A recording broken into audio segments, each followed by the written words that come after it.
dotted line. Let Philadelphia freedom ring and patriotic voices sing. Red, white, blue, never give up. You represent America. Hoping and praying for a brighter day. I listen to my heart and I obey.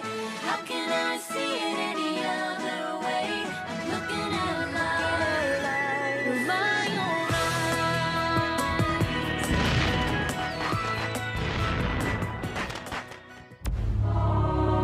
eyes. Today on Liberty's Kids. We shall have to retreat to keep our army intact. But General, Philadelphia. We'll be lost, I'm afraid. Once news we've occupied Philadelphia reaches France, the French will turn their backs on the rebels for good. Much too vain to fight for a lost cause. Make way for a hero! His bravery won the day!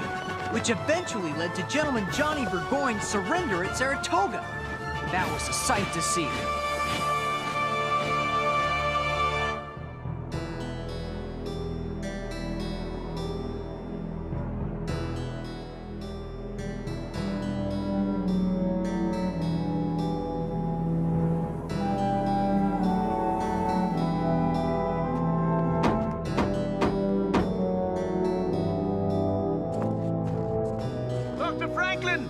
Dr. Franklin! Hello, what is it? My name is Jonathan Loring Austin, Secretary for the Massachusetts Board of War. I have urgent news from America.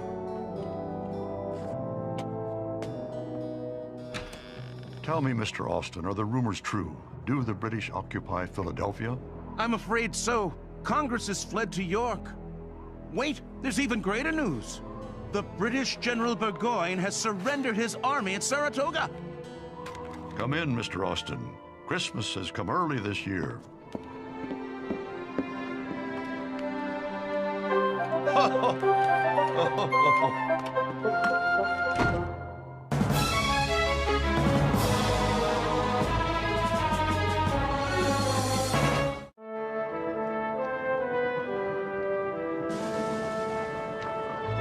Dearest Mother, so much has happened since I last wrote.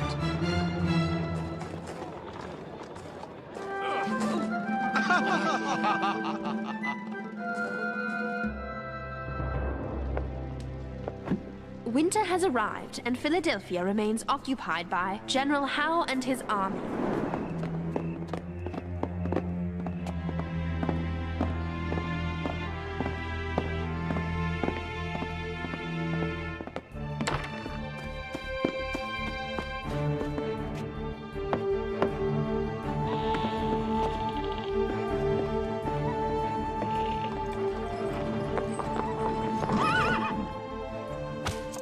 Moses and James took Dr. Franklin's printing press to York before General Howe's soldiers could confiscate it. The Continental Congress will, no doubt, make good use of it.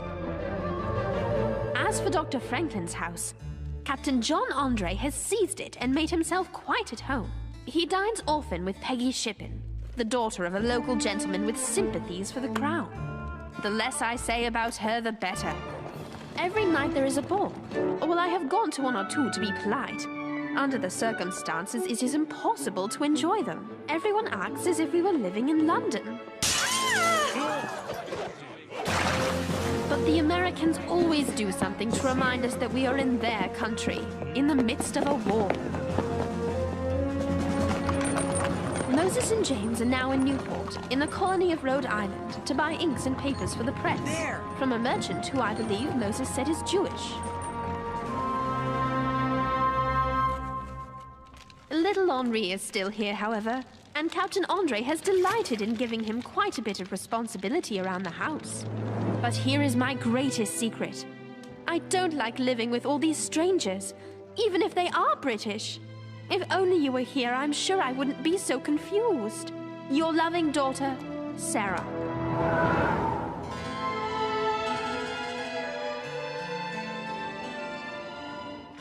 Yes, Ben, you were wise to move out of Paris to this chateau.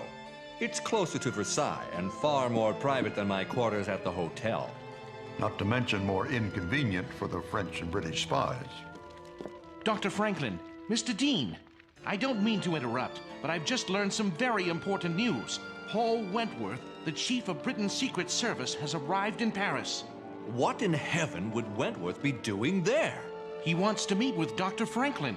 Burgoyne's defeat has obviously rocked the British government. Perhaps you should meet with him, Ben?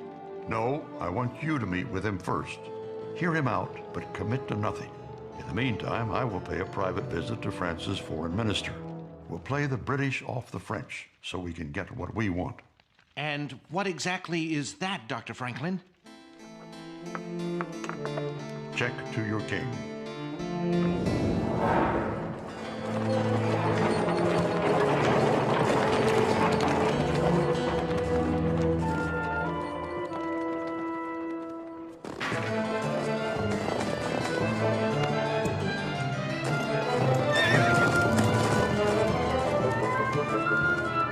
It appears we've flushed out a couple of English spies. Now we must seize the opportunity to meet with Comte de Vergennes.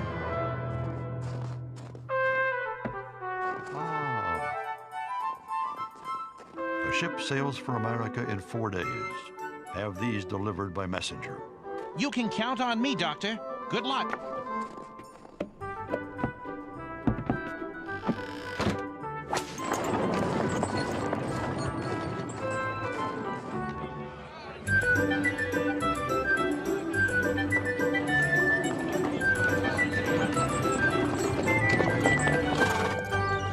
This should be the place. Would it be all right for me to look around?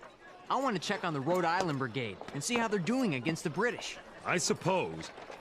There's no point in buying inks and papers if we don't have something to print. I'll check at the State House and come right back here.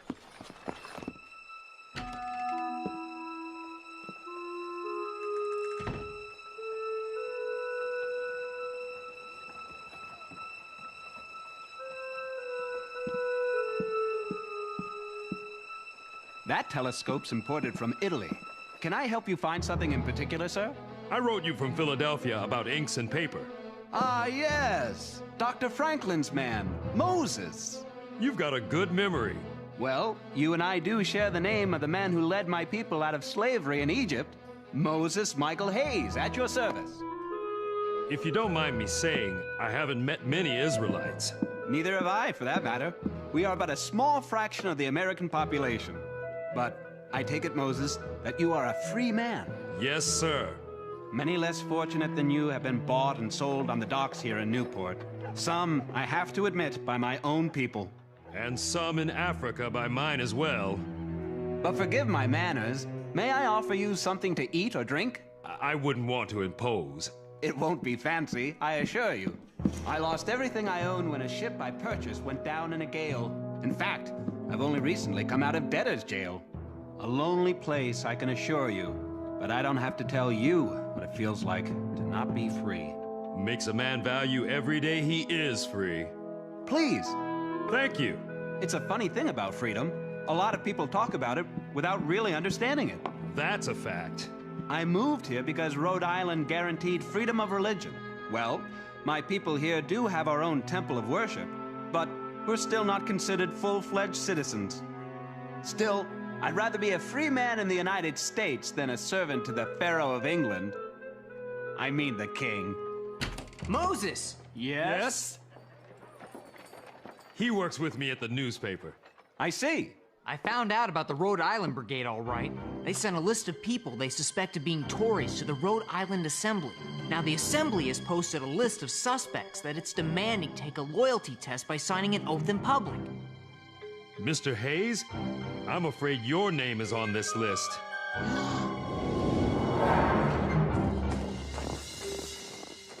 All of France is impressed with the recent American victories, Dr. Franklin. As I've told you before, the United States will win this war. With France at our side, it will take a matter of months, not years. That one looks quite tasty. Of course, that looks good too. Please, Dr. Franklin, take them both. I hate to ask too much of you. France insists. Merci beaucoup.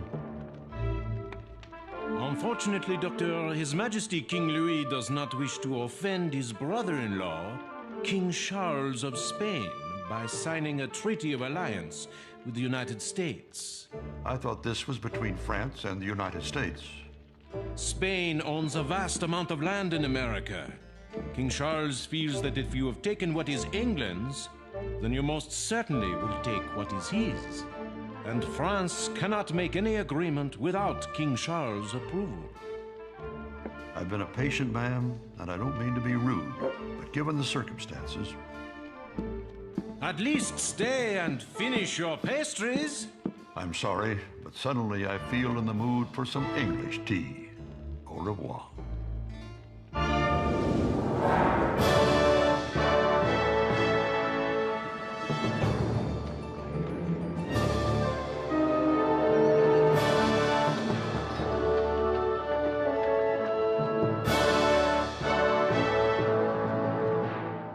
Surely now that the American capital has been taken, the rebels will see the error of their ways. No less than Lord North himself assures me that Parliament will soon publish new terms of settlement for the colonies. I trust it will break their will, as well as their backs. Now, John, they are of British descent after all.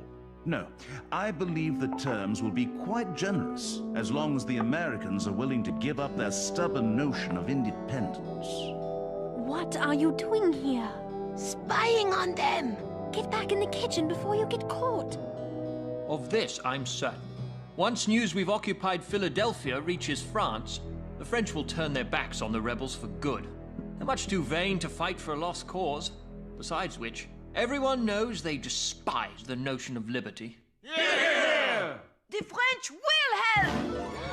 And even though King Louis may not believe in égalité, fraternité, et liberté, the French people do!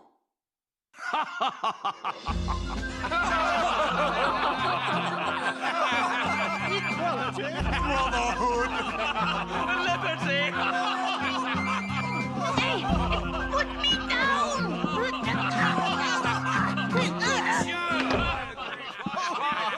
Well done! If I may speak, General Howe. By all means, Miss Phillips.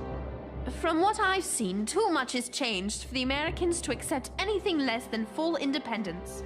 Oh, that is such a foolish little idea. No, it's not. You may occupy their homes, but you will never win their hearts and minds. Have you forgotten that you are English? It has nothing to do with me, Captain. The Americans don't feel they need a king anymore. They believe they can rule themselves. Rule themselves? I, for one, would like to propose a toast. God bless King George. God bless King George! God bless King George.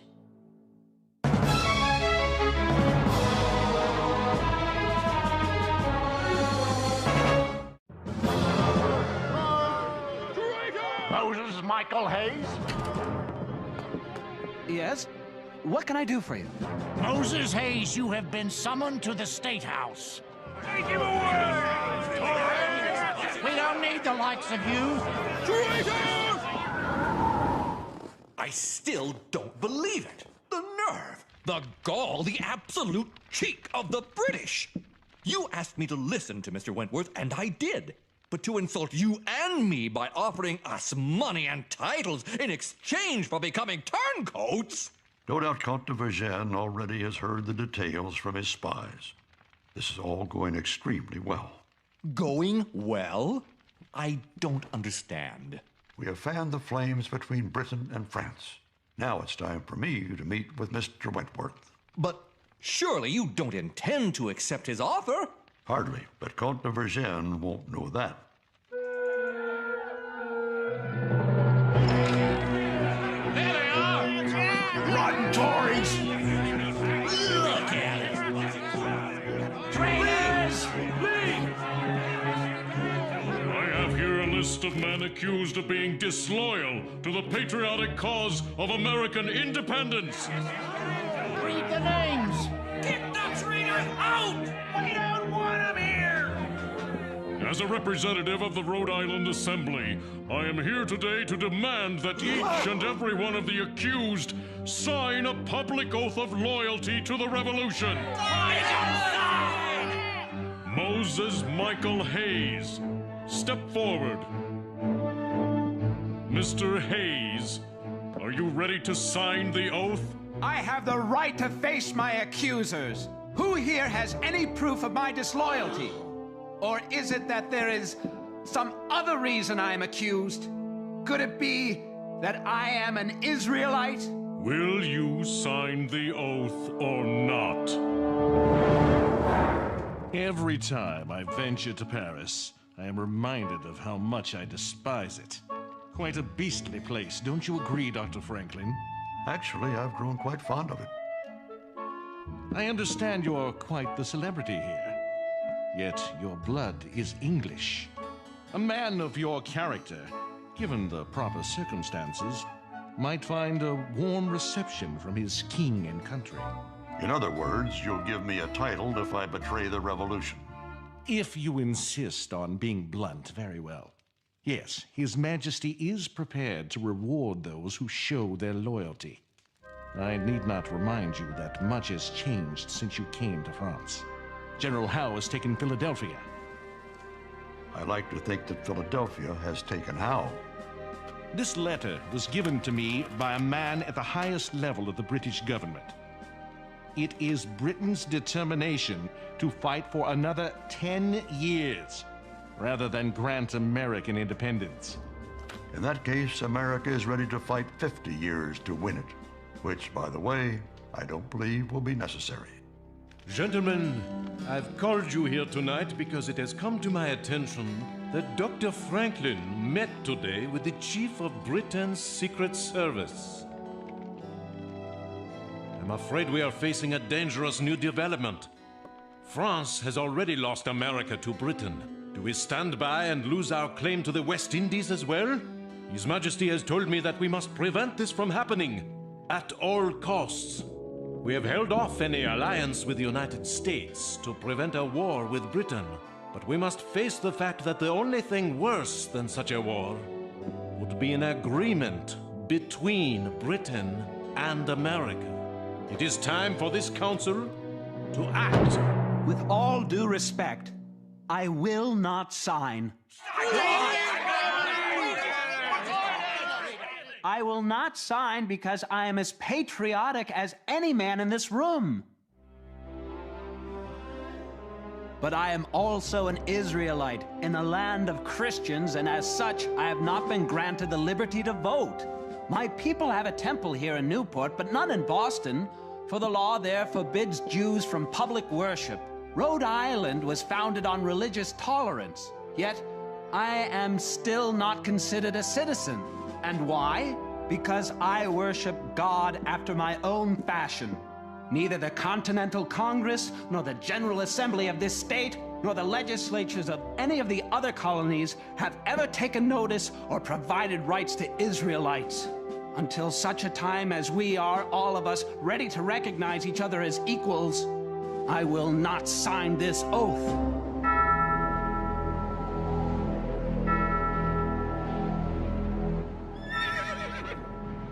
Dr. Franklin's plan was masterfully executed. Comte de Vergennes has signed a treaty of alliance with the United States.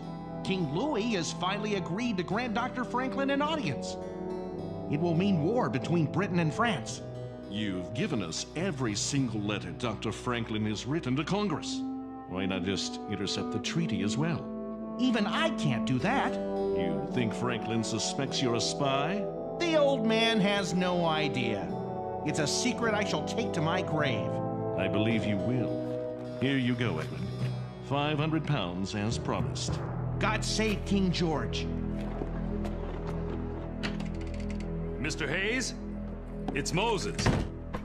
Moses, I'm sorry. You came here to buy those inks and the paper, and we never did get around to it. There's no need to apologize. I saw what you did, what you said. I just want to be treated the same as any other man.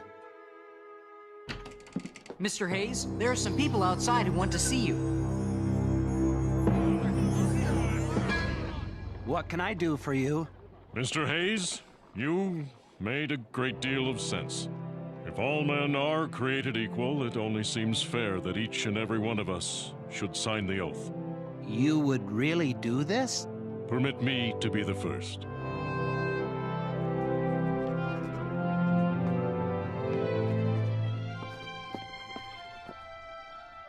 I, Moses Michael Hayes, pledge my loyalty to the United States of America.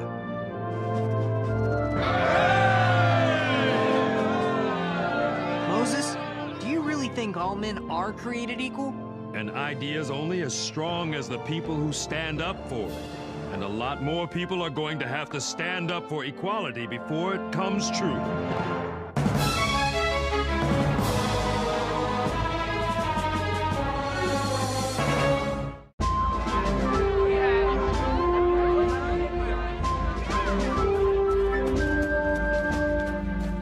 Is it true? Has the treaty from France arrived?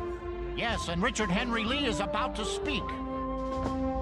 Gentlemen of Congress, today we must admire the true wisdom and dignity of the court of France. We have worked together, politicians, soldiers, and philosophers, in a true harmony of mutual affection. This happy juncture of time and circumstance has laid the seeds of an eternal friendship. The old lion that is Britain has finally lost its growl, and France, by its openness, has won our friendship more powerfully than any piece of paper could ever bind us. If we have the courage to persevere, we shall establish our liberties and independence. All those in favor of ratifying the treaty, say aye. Aye! The Treaty of Alliance with France is unanimously passed. Aye!